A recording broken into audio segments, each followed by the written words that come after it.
नमस्ते दोस्तों, welcome back to Vidhi Vani with Palak legal concept की सिंपल कहानी।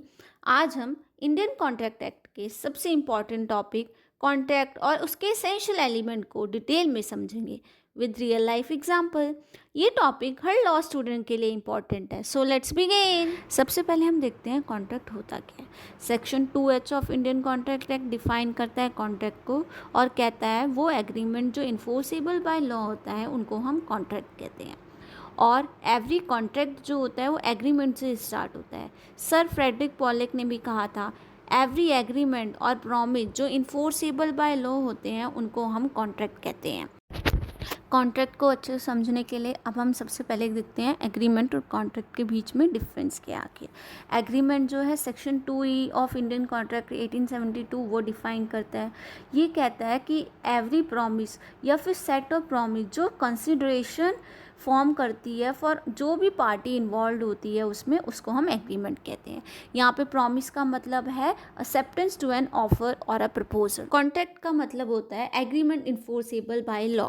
इन्फोर्सेबल का मतलब होता है जिसको लॉ लागू कर सकते हैं, यानी जब दो या दो से ज़्यादा लोग किसी काम को लेकर लीगली बाउंड होते हैं तो उसे कॉन्ट्रैक्ट कहते हैं। लेकिन हर एग्रीमेंट कॉन्ट्रैक्ट नहीं होता। एग्रीमेंट लीगल इन्फोर्सेबल हो तभी कॉन्ट्रैक्ट बनता है। इसको हम एक एग्जाम्पल के थ्रू समझते हैं।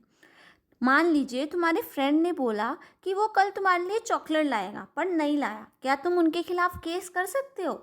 नहीं, बिकॉज ये लीगल इन्फोर्सबिलिटी नहीं थी, सो ये कॉन्ट्रैक्ट नहीं है। अब हम एसेंशियल एलिमेंट्स देखते हैं ऑफ अ वैलिड कॉन्ट्रैक्ट के।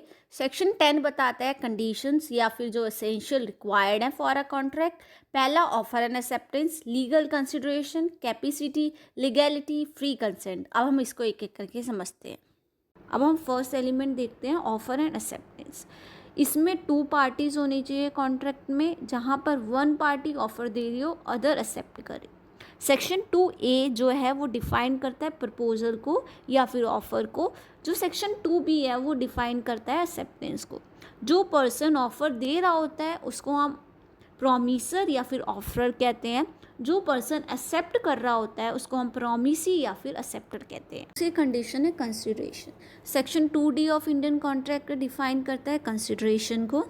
सिर्फ वो प्रॉमिस जो बैक्ड होती हैं कंसिडरेशन के द्वारा वो इन्फोर्सेबल होती हैं, और जिस प्रॉमिस में कंसिडरेशन या फिर कोई ऑब्लिगेशन नहीं होता वो यूजली रैश है। इसको अब हम एक एग्जांपल से समझते हैं। मान लो ए ने प्रॉमिस करा बी को कि वो अपनी कार देगा बी को बिना बी से कुछ लिए हुए, तो ये प्रॉमिस नॉट इन्फोर्सेबल हो जाएगा। वो उसको हम गिफ्ट कह सकते हैं पर एक कॉन्ट्रैक्ट नहीं कह सकते।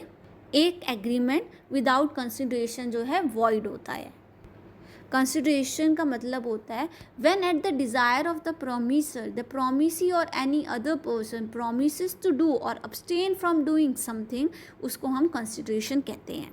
अगर इसको हम शॉर्ट में समझे तो कंसिडरेशन का मतलब होता है something in return, cued pro Q. Consideration जो है एक रियल होनी चाहिए, लीगल होनी चाहिए, not against the public policy होनी चाहिए। ये पास भी हो सकती है, प्रेजेंट भी हो सकती है, फ्यूचर भी हो सकती है, और एक सर्विस या फिर मनी भी हो सकती है। फॉर एग्जाम्पल ए ने कुछ गुड्स को सेल करा और बी ने उसको मनी दी, तो उसको हम कंसिडरेशन कहेंगे। अब हम थर्ड एलिमेंट देखते हैं कैपेसिटी टू कॉन्ट्रैक्ट। मतलब कौन कॉन्ट्रैक्ट में एंटर कर सकता है। जो कॉन्ट्रैक्ट में एंटर कर सकता है वो मेजर होना चाहिए, साउंड माइंड का होना चाहिए, नॉट डिस्क्वालीफाइड बाय लॉ होना चाहिए, माइनर नहीं होना चाहिए, कोई ड्रंक या फिर इंसेन पर्सन नहीं होना चाहिए, और जो भी पर्सन कॉन्ट्रैक्ट में एंटर कर रहा है उसको लैंग्वेज ऑफ कॉन्ट्रैक्ट जो है समझ आनी चाहिए। अब हम इसमें देखते हैं केस मोहिरी बीबी वर्सेस धर्मोदास कोर्स। ये फर्स्ट केस था जिसमें प्रीवी काउंसिल ने कहा था कि माइनर का जो कॉन्ट्रैक्ट होता है वो वॉइड एब इनिशियो होता है। अब हम देखते हैं नेक्स्ट एसेंशियल क्या है एक वैलिड कॉन्ट्रैक्ट होने के लिए। फ्री कंसेंट, मतलब जो कंसेंट है बिना किसी प्रेशर के होने चाहिए, और must not be caused by the coercion, undue influence, fraud, misrepresentation and mistake. अब हम इनको एक एक करके समझते हैं। अब हम देखते हैं कोअर्जन क्या होता है।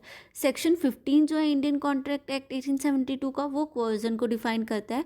वो कहता है कोअर्जन इज कमिटिंग और threatening to commit any act is forbidden by IPC. Coercion का मतलब होता है किसी भी इंडिविजुअल को फोर्स करना to enter into an contract. इसको अब हम एक इलिस्ट्रेशन से समझते हैं। मान लो ए ने थ्रेटन करा, ए ने डराया बी को कि वो उसको शूट कर देगा अगर वो अपना हाउस ए को नहीं देता है, और बी ने प्रेशर में आकर उसको अपना हाउस दे दिया। जो जो ए एग्रीमेंट है वो ब्रॉड किया गया है कोअर्जन के द्वारा। बी की कंसेंट यहाँ पर फ्री नहीं है, और coercion has a effect of making the contract voidable.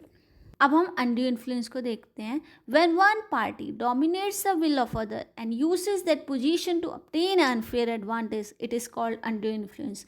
यानी जब कोई अपनी पावर का यूज़ करके अदर पर्सन की कंसेंट को लेता है जो वीकर पोजीशन में है, उसको अनड्यू इन्फ्लुएंस कहते हैं।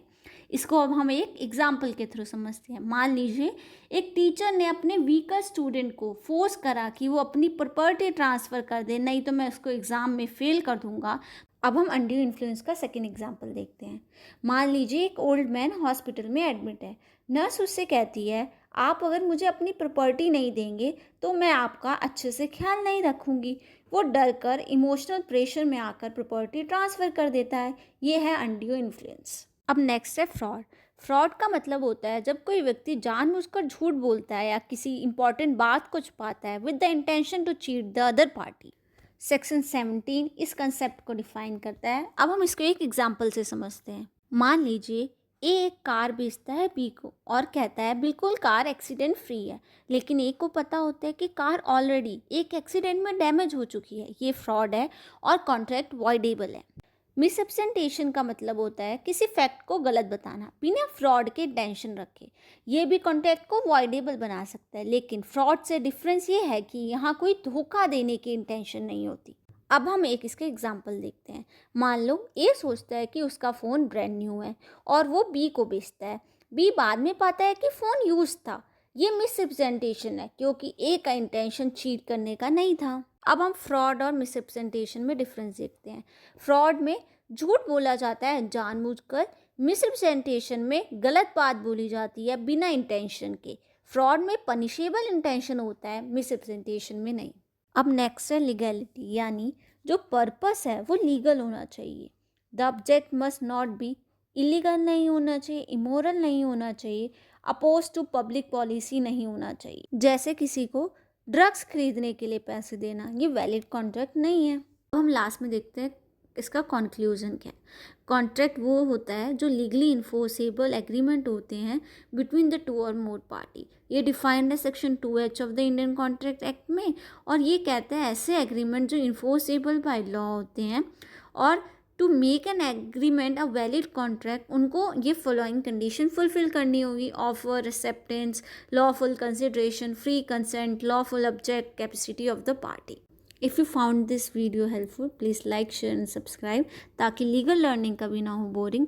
मिलते हैं अगले वीडियो में, तब तक पढ़ो, समझो और लॉ में एक्सपर्ट बनो। विधि वानी विद पलक।